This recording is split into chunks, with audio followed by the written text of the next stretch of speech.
Korupsi pembelian lahan terjadi pada tahun anggaran 2019. Menurut pelaksana tugas juru bicara KPK Ali Fikri, 2 bukti untuk menetapkan tersangka sudah ditemukan oleh KPK. Sedangkan identitas dari pihak-pihak yang terlibat akan diumumkan KPK segera setelah tersangka ditangkap. Kasus korupsi tanah Munjul di Cipayung, Jakarta Timur ini makin menarik untuk disimak karena sudah melibatkan nama-nama terkenal seperti Gubernur DKI Jakarta Anies Baswedan. KPK baru-baru ini juga merilis pernyataan resmi akan memanggil Anies Baswedan selaku Gubernur DKI untuk mempertanggungjawabkan kasus korupsi tanah itu. Pemanggilan KPK ini bisa jadi sebuah prestasi baru karena selama ini Anies dianggap sebagai the untouchable dari banyak kasus yang mengarah ke dia. Sejak Novel Baswedan, saudara sepupu Anies, nggak lagi ada di KPK, pintu masuk untuk menyelidiki kasus korupsi di Jakarta itu sekarang terbuka lebar. Nggak ada lagi penghalang buat KPK untuk mulai menyelidiki banyak kasus yang ada di Jakarta. Dan dimulai dari perkara korupsi tanah Munjul yang sudah memakan korban 5 orang tersangka. Kalau seandainya orang Jakarta percaya Pak Anies jadi gubernur pun, saya berani jamin kok dia akan lakukan normalisasi yang sama seperti saya lakukan kok, nggak usah bohong lah. Pertama, Gubernur Anies tidaklah jujur. Kedua, Gubernur Anies tidaklah transparan. Ketiga, reklamasi Ancol ini tidak ada manfaatnya bagi masyarakat sekitar. Program Rumah DP 0 Rupiah ini adalah program ambisiusnya Anies Baswedan yang dia canangkan waktu kampanye Pilgub. Anies menentang konsep sewa murah yang digerakkan Ahok waktu menjabat Gubernur DKI. Menurut Anies, konsep sewa itu membuat warga tidak mampu, tidak akan pernah mampu membeli rumah. Dan dia menawarkan konsep warga tidak mampu bisa membeli rumah dengan DP 0 rupiah atau nggak pakai uang muka. Proyek ini dianggap proyek gagal total karena Anies Baswedan tahun depan sudah nggak menjabat lagi jadi Gubernur DKI. Sedangkan pembangunan rumah DP 0 rupiah baru mencapai kurang dari 1.000 unit, sedangkan targetnya adalah 232.000 unit. Sementara itu, pejabat Pemdanya kini sibuk main mata dengan mafia tanah. Nah, masalah tanah ini juga yang sekarang membelit Pemda DKI. Kalau dari satu lahan saja, mereka bisa dapat selisih dari harga markup sebesar 100 miliar rupiah. Maka kalau di total 9 lahan yang mereka beli diperkirakan nilai korupsinya sebesar 1 triliun rupiah. Program DP 0% yang sekarang namanya diganti menjadi DP 0 rupiah itu adalah materi kampanye yang menjual mimpi kepada rakyat miskin supaya bisa punya rumah di Jakarta.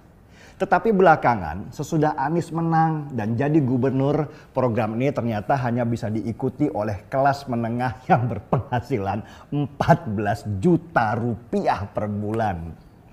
Emang ada ya rakyat miskin yang punya penghasilan sampai 14 juta rupiah per bulan itu?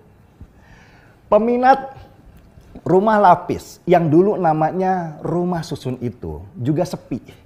Pada bulan Februari tahun 2020 lalu saja, dari hampir 800 unit rumah lapis yang sudah dibangun di Kelapa Village, Jakarta Timur, yang terjual cuma 200 unit doang. Itu berarti cuma 30% saja yang terisi. Sisanya yang 70% mangkrak karena sulitnya pengajuan warga miskin untuk dapat rumah lapis itu. Anies Baswedan kabarnya sampai frustasi dan memecat Kepala Dinas Perumahan Jakarta karena dinilai nggak berhasil mewujudkan mimpinya yang ambisius itu. KPK akan panggil Anies terkait korupsi lahan Munjul dan kita pun teringat perjuangan Ahok. Mendengar ini, Ahok bersedih melihat Jakarta menjadi amburadul. Akhirnya Anies Baswedan bertekuk lutut di kaki Ahok. DKI Jakarta di bawah kepemimpinan Anies Baswedan memang begitu adem ayem. Tak ada keriuhan terkait apapun, tak ada ribut-ribut gubernur dengan DPRD. Berbeda dengan ketika Ahok menjabat Gubernur Jakarta, keramaian selalu saja terjadi. Hal itu pun lantaran transparansi yang dilakukan Jakarta di masa kepemimpinan Ahok. Balai Desa bebas dimasuki wartawan, rapat-rapat pun diupload di media sosial agar masyarakat mampu mengikuti dan menilai. Bahkan soal anggaran pun pada masa Ahok begitu transparan. Pada tahun 2015, Ahok berseteru dengan anggota DPRD DKI Jakarta. Saat itu Ahok menuding DPRD Jakarta memaksa memasukkan dana fiktif sebesar 8,8 triliun di APBD. Hak angket pun bergulir, bahkan FPI dan FBR pun mendemo Ahok dan meminta DPRD untuk mengakhiri kepemimpinan Ahok di Jakarta.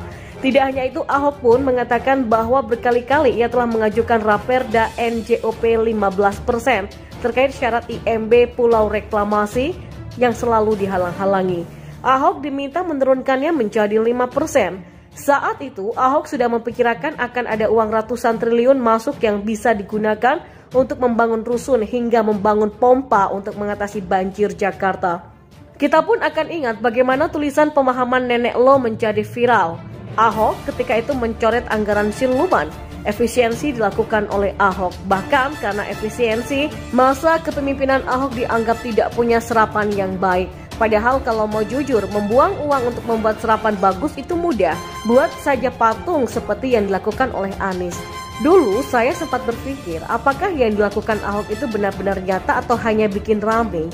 Namun setelah Anies Baswedan menjabat, saya baru yakin kalau keributan yang terjadi pada masa Ahok itu tidak dibuat-buat. Karena pada masa Anies banyak terkuak anggaran-anggaran yang tidak masuk akal seperti lem Aibon dan anggaran ATK lain yang gak masuk akal. Setelah kepergok baru direvisi.